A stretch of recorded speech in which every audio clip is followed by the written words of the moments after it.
By the way, I was listening to 8:70 a.m. The Answer this morning.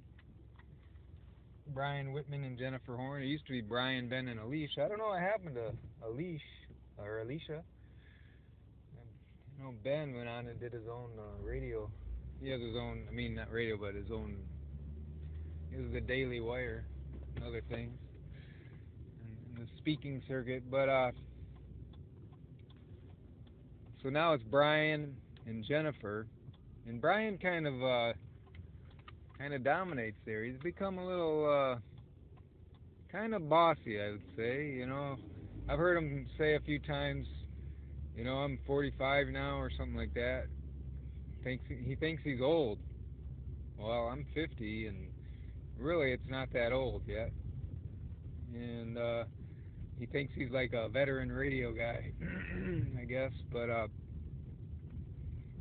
and so when he was with when he was with Ben and Alicia, they would argue more vigorously, and Ben would take a pretty strong position sometimes against him, and they would sometimes get a little, you know, angry at each other. And now Jennifer usually backs down to Brian whenever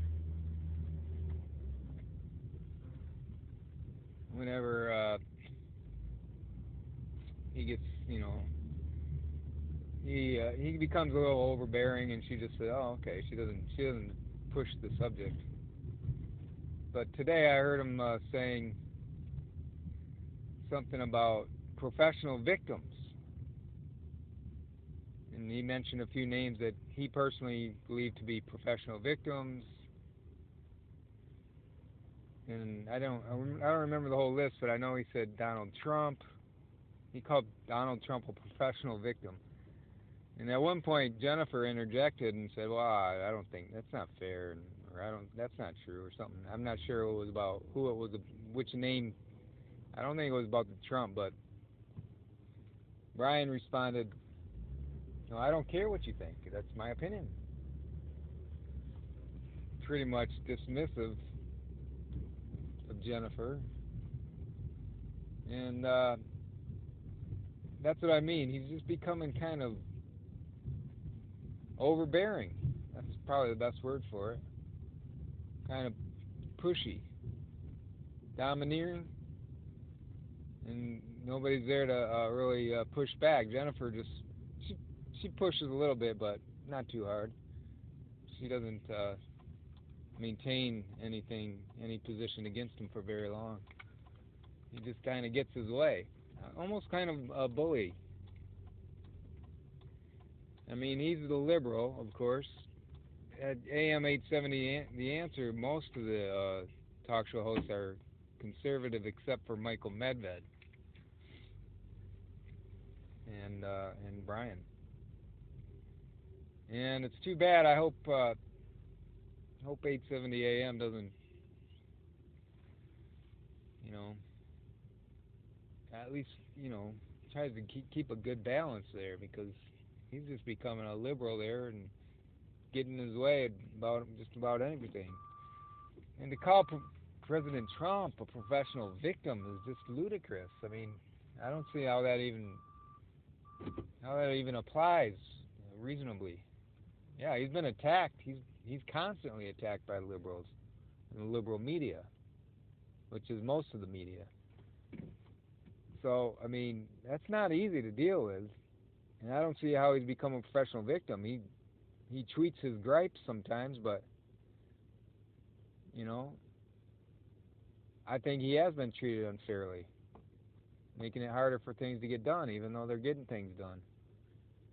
And so Brian's just really, I think, in naming Trump to that list, I think he's just promoting his own liberal agenda, not factual, just kind of in every case and everything in the news, he kind of either obviously or subtly injects his liberal agenda into it. And I just want to let listeners be aware of that agenda, because most of them turn to 870 AM more for the conservative viewpoints of Prager,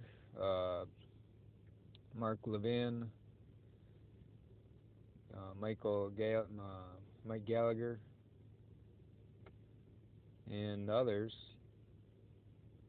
So, but maybe they don't listen in the morning. I don't listen that much to them in the morning because it is more of a liberal. I don't think Jennifer's that liberal, but she's kind of been pushed into that. Just kind of bullied into it, into submission.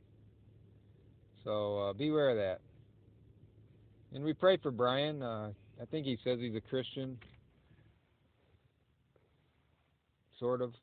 Don't hear too much about it, but you know, if he's liberal and pro-abortion and pro-gay marriage and things like that, it's hard to take you seriously as a Christian. It's just it just doesn't reasonably fit with anything in the Bible, specifically or in general. So we pray for Brian. We pray that he will, submit himself truly to God, and we all need to do that at some point. Not just be lukewarm Christians, go to church Christmas and Easter and a few days around the year, but really dedicate ourselves to God before it's too late, and take the log out of our own eyes, as we all must do, including myself. Merry Christmas to Brian and Jen at 8:70 a.m. The Answer.